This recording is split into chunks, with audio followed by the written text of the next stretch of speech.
Welcome, curious minds, and thanks for joining us for another deep dive.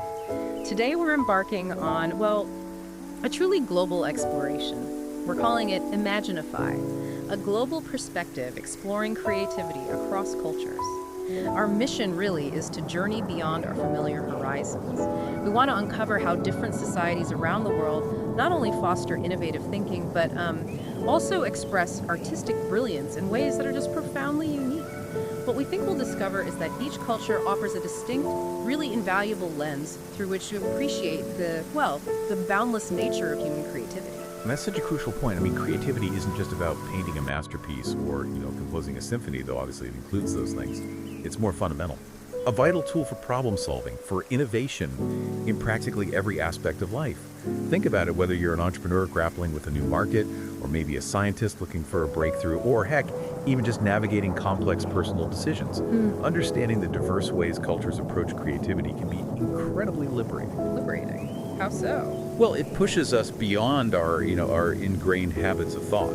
It kind of nudges our minds off those comfortable, well-worn tracks we often find ourselves stuck in. By truly observing how others innovate, how they approach challenges from a completely different cultural framework, we gain this capacity to think more broadly in our own lives. It helps unlock fresh solutions and entirely new perspectives for even the most daunting problems. So this deep dive, it's really about leveraging that global wisdom to directly impact your daily challenges and opportunities. Okay, that makes sense. Getting unstuck by looking outwards. Exactly. And at the heart of our exploration today is this fundamental principle. Creativity isn't, merely an individual spark. It's not just you in a room. It is profoundly and intricately influenced by its cultural context. Right, the environment it grows in. Precisely. Think about it. The values, the traditions, the historical narratives, the very environment of a society, all of that profoundly shapes how creativity is perceived, how it's nurtured, expressed, and even how it's valued. And this cultural shaping, it isn't just about superficial differences in style, like colors or sounds. It leads to genuinely novel expressions, things that maybe at first glance might seem unfamiliar or even unconventional if you're looking at them solely through a different cultural lens. Like something that doesn't fit our usual boxes. Exactly. But within their own context, these forms are vibrant, they're authentic, and they often possess this unforeseen power of resonance. Understanding this is really the foundation. It's why we must look beyond our immediate cultural boundaries to truly grasp the breadth and depth of human imagination. Okay, with that core idea firmly in mind then, let's unpack this a bit. Let's journey to our first destination, India. Now, this is a country globally celebrated for its incredible explosion of color, its vibrant festivals. I mean, you think of Diwali's twinkling lights illuminating every corner, or Holi's riot of pigments turning streets into, living canvases. It really feels like a place where celebration and artistic expression are just completely interwoven with daily life. Oh, absolutely. But that public exuberance, that's really just one layer, isn't it? The creativity must run far deeper into the very fabric of how life is lived and how stories are told there. Absolutely. India is, it's truly a kaleidoscopic example.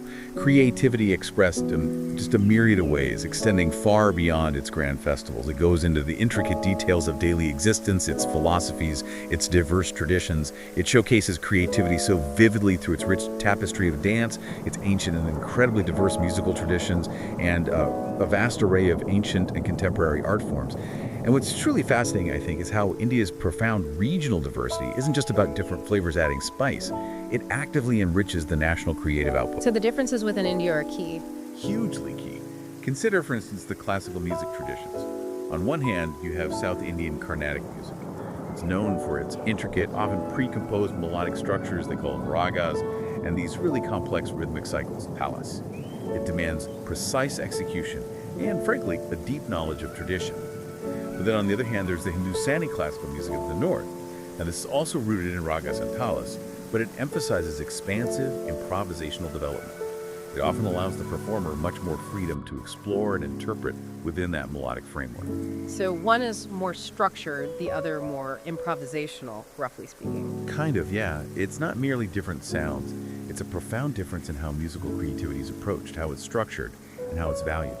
One approach values, let's say, precise preservation and intricate embellishment of form, while the other emphasizes more spontaneous expression and this sort of evolving narrative within the form. This dynamic interplay really showcases how deep a regional flair can go. It creates this constantly evolving tapestry, woven from countless distinct threads. And that richness, that variety, it really shines through in their storytelling traditions too, right? Which are incredibly rich and varied. It feels like it's far more than just words on a page. It's a living, breathing performance art. Precisely. The art of storytelling in India is particularly compelling. It takes on these incredibly vivid and performative forms.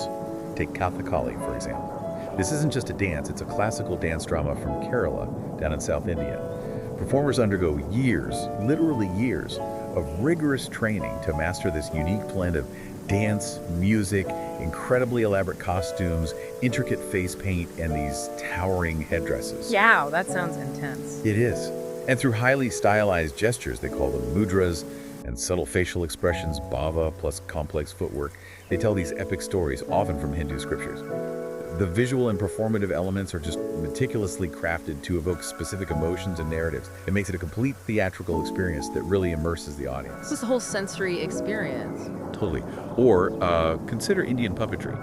It boasts this rich heritage with really diverse forms. You've got string puppets called Bomalatam, shadow puppets, Dalpavakuthu, rod puppets, glove puppets. And these are ancient art forms, definitely not just for children. They're used to convey moral lessons, religious narratives, historical events, often accompanied by live music, narration, engaging entire communities. And these traditions, they're not just relics in a museum, right? They're actively passed down. Exactly. They aren't merely preserved in archives. They are actively passed down through generations. And this intergenerational transmission, it isn't passive. It's a vibrant, living process. Each generation reinterprets, reenacts, and sometimes subtly adapts the stories, ensuring their continued relevance and power. This implies, I think, an immense societal value placed on creative expression as a means of cultural continuity, education, spiritual connection, and collective memory. So the act of passing it on is creative in itself. Absolutely. The very act of learning and performing these forms is a deeply creative act. It demands immense dedication, imaginative interpretation, and a profound connection to tradition. It ensures the essence of the past continues to inform and inspire the present in these really dynamic ways. So, okay, if we connect this incredible blend, this mix of deep tradition and profound regional variation in India, back to us, to our own creative processes, what can we take away? How can it inspire maybe a more dynamic approach in our own work? Well, I think the Indian example profoundly teaches us that true innovation often thrives not by just discarding tradition, but by reinterpreting it. Reinterpreting it through diverse, regional, or maybe disciplinary lenses. To apply this, maybe consider your own project or challenge. Where could you deliberately merge a foundational method with, say, a folk approach from an adjacent field? Or how could you infuse a long-standing tradition in your work with a new, perhaps unexpected regional or stylistic flair? Like taking a classic recipe and adding a completely unexpected spice from another cuisine. Exactly. Or if you're writing, could you infuse a classic narrative structure with the improvisational spirit of, say, a specific musical genre? Or maybe borrow visual storytelling techniques from a form like Kathakali to make your presentation more impactful. It challenges us to see tradition not as this rigid box to be, respected from afar, but as a rich, living foundation, a foundation upon which endless variations and innovations can be built. It fosters a kind of living, evolving creative fabric in our own work that balances continuity with fresh discovery. That's a really powerful and practical idea, seeing tradition as a launch pad, not a cage. Okay, from the vibrant dynamism of India, let's pivot. Let's explore a culture often associated with maybe a different kind of creative energy, Japan. Known globally for its minimalist design philosophy, Japan has truly shown the world how less can indeed be profoundly more, how simplicity can embody incredible depth and beauty. It feels like a creativity of restraint almost. It's a fascinating contrast, isn't it? And what's compelling here, I find, is how Japan masterfully combines deep-seated tradition with a forward-looking modernity, often through this lens of profound intentionality. Their approach to creativity is frequently not about grand, overwhelming displays, but rather about precision, subtlety, and this deep respect for underlying principles that often border on the spiritual. Like ikebana, the flower arranging. Exactly, like ikebana, the traditional Japanese art of flower arranging. This is far more than simply placing flowers in a vase. It's an art form with a codified system of rules, a history spanning centuries. It focuses intently on line, form, and color to create a specific composition. Each arrangement is meant to evoke nature, spiritual harmony, and deep contemplation. The precision in selecting and placing each branch in bloom with deliberate use of empty space, they call it ma, which is considered just as vital as the physical elements. Right, the space around the objects matters. Critically important. And the spiritual element involved, it's often viewed as a meditative practice. All of this elevates it way beyond mere decoration. It emphasizes balance and aesthetic principles that are incredibly refined. It seeks to express the essence of nature, maybe even the universe, in this concise, symbolic form. And their Zen gardens are another perfect example of that, right? That profound intentionality and appreciation for the subtle. They seem almost like living meditations, designed for interaction with the mind rather than, say, walking through. Absolutely. Zen gardens, or karen sansui, are typically dry landscape gardens, composed of carefully selected rocks, raked sand or gravel, sometimes moss, with very few, if any, plants. They are fundamentally designed for meditation and quiet contemplation, not for strolling around in. The deliberate arrangement of elements, a cluster of rocks might represent an island or mountain, while the raked gravel patterns suggest ripples in water or swirling clouds. It all contributes to a profound meditative quality. So the creativity is in the suggestion, the evocation. Precisely. They promote a sense of peace and simplicity, encouraging the observer to find beauty in asymmetry, in imperfection, and in the interplay of void and form. The creativity here lies not in overt expression or flamboyant color, but in the meticulousness of placement, the balance of negative space, and the spiritual harmony that such arrangements can induce.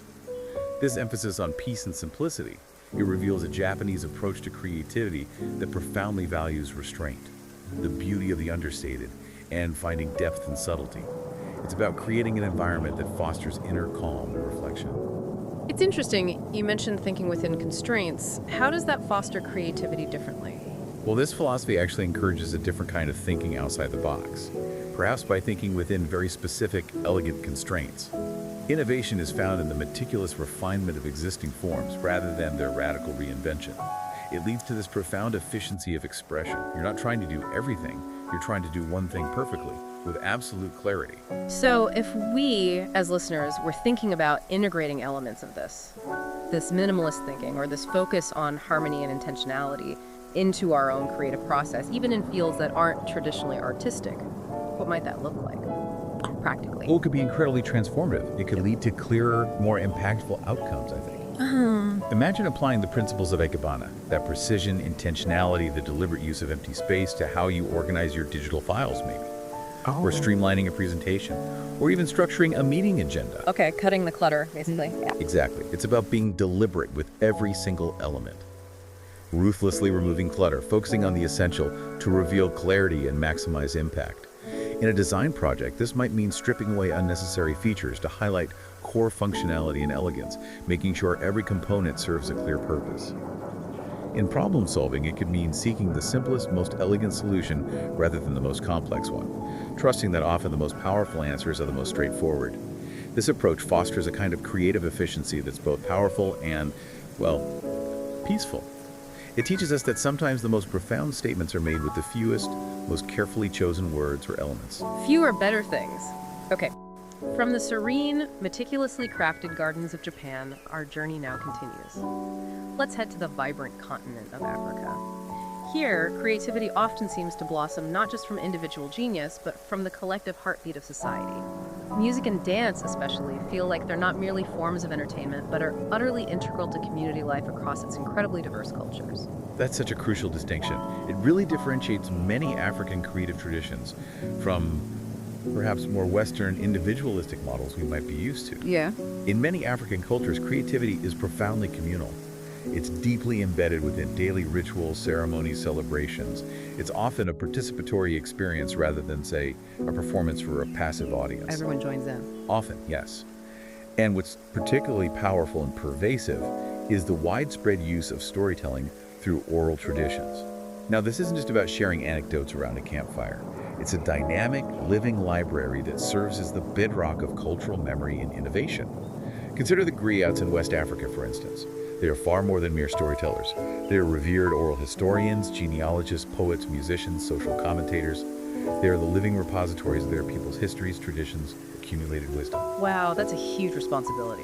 It is. They pass down epic narratives of kings and heroes. They recite lineages, compose songs about current events, offer counsel all through spoken word and often accompanying music like the kora. This is a profound means of preserving histories, conveying that accumulated wisdom, and also inspiring new forms of artistic expression and social commentary. And it's constantly being reinterpreted and adapted to contemporary contexts. It's like this continuous dynamic conversation between past, present, and future, ensuring that knowledge and creativity remain fluid and relevant. So these shared narratives, these oral traditions, they really form the bedrock of collective creativity in these cultures. What does it truly mean for creativity to be so deeply interwoven with community life and historical preservation in that way? Well, it means that creativity is rarely a solitary endeavor. It's intrinsically collaborative, participatory. It's an experience that reinforces social bonds and collective identity. When stories are passed down orally, they aren't static texts like in a book. They inherently invite interpretation, retelling, adaptation. That ensures their continued relevance across generations. So the story evolves with each telling. In subtle ways, often yes. Each telling might add a new nuance, a fresh perspective, maybe an updated reference reflecting current times, yet the core narrative endures. It actually becomes stronger through this continuous recreation. And this emphasis on oral tradition shapes the very nature of creative performance and interpretation. It makes it inherently fluid, adaptable, and highly interactive. The audience isn't passive. They might respond with call and response. They might participate in dance or add their own interjections. They can become co-creators in the moment. That sounds much more dynamic than just sitting and listening. It really is. It fosters this dynamic environment where creativity is a shared responsibility and a shared joy. It strengthens community bonds through collective memory and expression. It profoundly underlines the idea that knowledge and wisdom are living things constantly recreated, reinterpreted, and reinvigorated through communal performance. That ensures their vitality and resonance. That's a powerful distinction. So for us, the listeners, how might we leverage this concept? This idea of community, shared narratives, collaborative efforts. How could that foster our own creativity, even if it's not through traditional music and dance? Well, it invites us to maybe rethink our default mode, which is often isolated problem solving, right? Right. Instead of always trying to crack challenges in solitude, consider the power of shared experiences, of collective brainstorming, much like those communal storytelling circles. Sharing your ideas, even if they're just half-formed, kind of rough, allows others to build upon them, to add their own verse to your melody, if you like. Much like an oral tradition where each speaker contributes to the evolving narrative. So being vulnerable with early ideas. Exactly. In a professional setting, this could mean moving beyond very linear top-down project development towards more genuinely collaborative processes, where different team members contribute their unique story or perspective to a shared goal. That fosters a sense of collective ownership. In, say, a nonprofit, it could mean involving community members deeply in designing solutions, drawing on their lived experiences as the primary source of creative inspiration. It's about recognizing that sometimes the most innovative, the most resilient, and the most deeply resonant solutions emerge from that dynamic interplay of diverse minds. Drawing on a collective reservoir of knowledge, experience, and imagination, it fosters a truly shared sense of purpose and creative momentum. Okay, thinking collectively, creating collectively. This journey keeps revealing such fascinating insights. Now let's turn our attention to indigenous cultures around the world. What immediately comes to mind, I think, when we consider their creative expressions is their profound, often spiritual connection to nature. It feels like nature itself isn't just a backdrop, but the ultimate muse, the original wellspring of all creation. It truly is. Many indigenous communities worldwide embody this deeply holistic worldview. Humanity is not separate from nature. It's an integral, inseparable part of it. And this fundamental spiritual connection is deeply reflected in, well, every aspect of their creative output. Their art, their music, storytelling, ceremonies, even their material culture. It often draws directly from the natural world. Its cycles, its metaphors, its creatures, its landscapes, its spiritual energies. Can you give an example? Sure. Think about many First Nations cultures in North America. Their monumental totem poles or intricate carvings often depict animal spirits, raven, bear, eagle. These represent clans, they embody specific characteristics, or convey important ancestral lessons. These aren't just decorative objects. They connect people directly to their natural environment, to their lineage, and to ancestral wisdom. They serve as visual narratives of identity and cosmology. So the art tells the story of their place in the world. Precisely. Similarly, Aboriginal art in Australia often uses symbols and patterns rooted in the Dreamtime, depicting creation stories and ancestral journeys across the land. These complex artworks essentially map not just the physical landscape, but the spiritual one too. illustrating sacred sites, animal tracks, the flow of ancestral energy. And their music frequently mimics the sounds of nature, the rustle of wind, the calls of animals. Storytelling often features animals or natural phenomena as central characters or allegories for human behavior and cosmic laws, imparting profound ecological and moral lessons. So it's not just art about nature, you're saying it's art from nature, embodying a holistic worldview. How does that profound connection shape both the content and the ultimate purpose of their creative works? What's the goal? That's precisely it. This holistic view fosters creativity rooted in a deep ecological awareness. The purpose of the art extends far beyond mere aesthetic pleasure or decoration. It serves as a vital means of expressing interconnectedness, reinforcing social cohesion, transmitting essential knowledge, and, crucially, fulfilling responsibilities to the land and all its inhabitants. The content of their creative works is inherently infused with meticulous observations of the natural world, a nuanced understanding of ecosystems, and profound respect for all living things. And the purpose goes beyond beauty. Often, yes. The purpose frequently extends to practical applications like healing, spiritual practice, ensuring communal well-being, and vital education. For example, traditional songs might function as mnemonic devices, helping people remember complex information like mapping out sacred sites or intricate hunting routes. Or dances might replicate the movements of animals to honor them, embody their spirit, and ensure balance within the ecosystem. What we can learn from these artistic expressions are profound lessons about sustainability, about the cyclical nature of life, and the inherent value of every single element in an ecosystem. A kind of ecological wisdom embedded in the art. Exactly. Their creativity often serves as a living testament to environmental stewardship and a deep understanding of our place within the larger web of life, rather than thinking of ourselves as masters over it. It teaches us about humility, really, and the power of listening to the natural world. That's incredibly relevant today. So how can we, the listeners, regardless of our own cultural background or our daily environment, maybe we live in a city, how can we re-engage with nature or adopt a more holistic perspective to unlock new dimensions in our own creative thinking and problem solving? What are some actionable insights here? Well, I think it invites us to slow down, first of all, to observe with greater intentionality and to genuinely connect. For example, just spending focused time in nature, even a park, truly observing its patterns and systems. How does a forest regenerate after a fire? How does a river carve its path? How do different species coexist?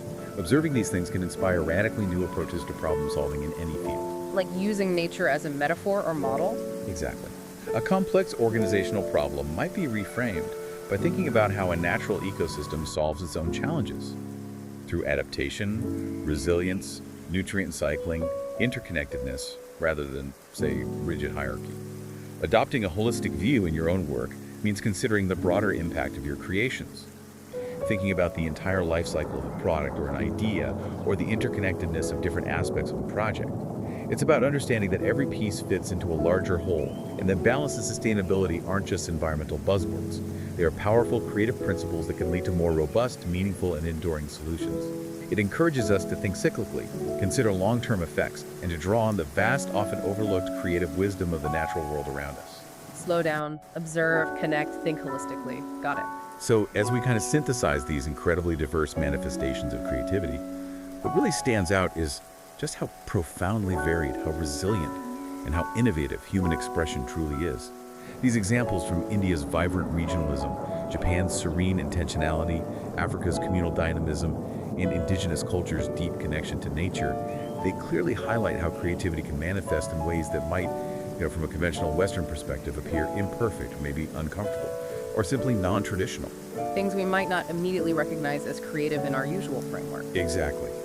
Yet, within their own context, they are profoundly rich, deeply meaningful, and incredibly innovative, often embodying wisdom that, frankly, our modern societies desperately need. Each culture truly offers a unique lens. Each adds its own distinct and invaluable verse to this beautiful global melody of human creativity. It's really a testament to the boundless ingenuity and adaptability of the human spirit, especially when shaped by diverse environments and values. That's a powerful summary. Okay, let's unpack this a little further then. So what does this all mean for us For us as creative individuals looking to expand our horizons and maybe shake up our own approaches, it feels like it's not just about passively appreciating these diverse forms, is it? It's more about how we can actively engage with them and allow them to genuinely transform our own creative practice. Absolutely. It's about letting it seep in and change how we think and act. So let's shift gears slightly now and turn these insights into some thought-provoking questions specifically for you, our listener. We really want to encourage the kind of open-minded thinking that defines our community here at the Duff Dive and truly make these global perspectives relevant and useful in your own life. Really let these ideas sink in. Okay, so our first question for you is this. How do you think your cultural background shapes your creative expression? And take a moment to genuinely consider this. Maybe dig a little deeper than you might initially. Are there specific family traditions, perhaps unspoken customs, or even types of humor you grew up with that influenced your way of thinking or making things? What about your educational system? Did it encourage or perhaps implicitly discourage certain types of creativity? Maybe conformity versus rebellion.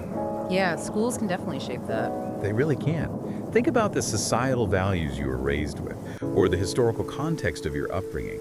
For example, did your culture emphasize individual achievement above all else? Or was collective harmony and community contribution prioritized? Did it value, say, direct communication and explicit instruction? Or were more subtle, indirect forms of expression valued where meaning is implied rather than stated? All of these elements subtly, or sometimes quite overtly, influence not just what you choose to create, but how you create, the stories you choose to tell, the problems you instinctively gravitate towards solving, and even your personal definition of what creative actually means. That's a powerful reflection, and often one we don't consciously examine, I think. Okay, next up, what are some creative practices or philosophies from other cultures that truly resonate with you? Maybe from the ones we've just discussed, or perhaps others you know about. Think about how these practices might genuinely inspire you. Could they be integrated into your own creative process in a practical way? Yeah, how could you actually use them? Right. For instance, perhaps the meticulousness and meditative focus of ikebana or Zen gardens. Could that inspire a more deliberate, calming, and focused approach to your brainstorming sessions? Maybe help you find clarity amidst the usual chaos of ideas. Or maybe the dynamic, community-driven storytelling, that iterative retelling inherent in African oral traditions. Could that inspire you to incorporate more narrative and collaborative elements into your presentations or team projects, making them more engaging, more memorable, and collectively owned? It's really about finding the underlying principles, isn't it? The why behind the what. Exactly, and then courageously translating those principles into your unique context, even if it feels a bit unconventional first. And our third question builds on that. It asks, beyond just passive observation, how can we actively incorporate diverse creative perspectives into our daily lives and truly make this knowledge actionable? This isn't just about intellectual appreciation. It's about tangible engagement that broadens your internal landscape, your perspective. Explore practical, actionable steps. What could you actually do? Perhaps you could seek out cultural festivals or community events in your local area. Immerse yourself in the sights, sounds, flavors, engage with the art forms directly. Get out there and experience it. Right. Or delve into international cinema. It often presents entirely different narrative structures, character motivations, visual aesthetics that really challenge your own storytelling norms. Try new cuisines, not just for the taste, but notice the creative ways ingredients are combined, balanced, presented. These often reflect deep cultural philosophies about harmony or health. Read world literature that offers alternative perspectives on human experience, different approaches to conflict resolution or beauty, or listen to diverse music genres that challenge your usual auditory landscape and rhythmic expectations. Every single one of these interactions is a deliberate opportunity to broaden your mind, to stretch your empathy, and to infuse new energy, unexpected insights, and fresh perspectives into your own thinking and creative output, no matter what your field is. Those are incredible questions, all of them, and truly designed, I hope, to spark something new within you, the listener. We genuinely encourage you to take a moment, maybe after this deep dive concludes, just sit with them, ponder these questions. The real value in this exploration for you is probably in that personal reflection, and allowing these global perspectives to truly sink in and spark your own creative ideas. That's often where the most profound personal transformation and the most exciting creative breakthroughs happen. And just like that, we've reached the end of another, well, I found it fascinating, deep dive into the boundless world of creativity across cultures. We've so enjoyed sharing this exploration with you today, and we really hope it has opened up some new pathways in your own mind. If you enjoyed today's journey and you want to keep expanding your creative horizons with us, please don't forget to subscribe to the Deep Dive wherever you get your podcasts, and maybe tap that notification bell. That way, you'll stay updated with our latest deep dives, and we can continue to embark on these incredible journeys of discovery. And please do share your thoughts and insights on our social media platforms. We absolutely love hearing from you and seeing how these discussions resonate with your own experiences and maybe spark some fun. Indeed. As we close this deep dive, maybe just remember this core message. Creativity is truly a global language. And every single culture, with its unique history, its values, its traditions, adds a distinct and invaluable verse to its vast, beautiful melody. But what's truly provocative here, I think, is that while individual genius is often celebrated, truly profound novelty and genuine personal creative flourishing, they often come not from isolation, but from the deliberate, maybe humble act of embracing these differences. It's about actively learning from one another, allowing the insights and practices of sometimes distant cultures to inform and enrich your own way of thinking and doing. It's a continuous reciprocal exchange. And it doesn't just expand individual potential, it profoundly elevates the collective human capacity for innovation, for problem solving, and for boundless expression for all of us. So thank you so much for tuning in. Until next time, keep imagining and keep creating.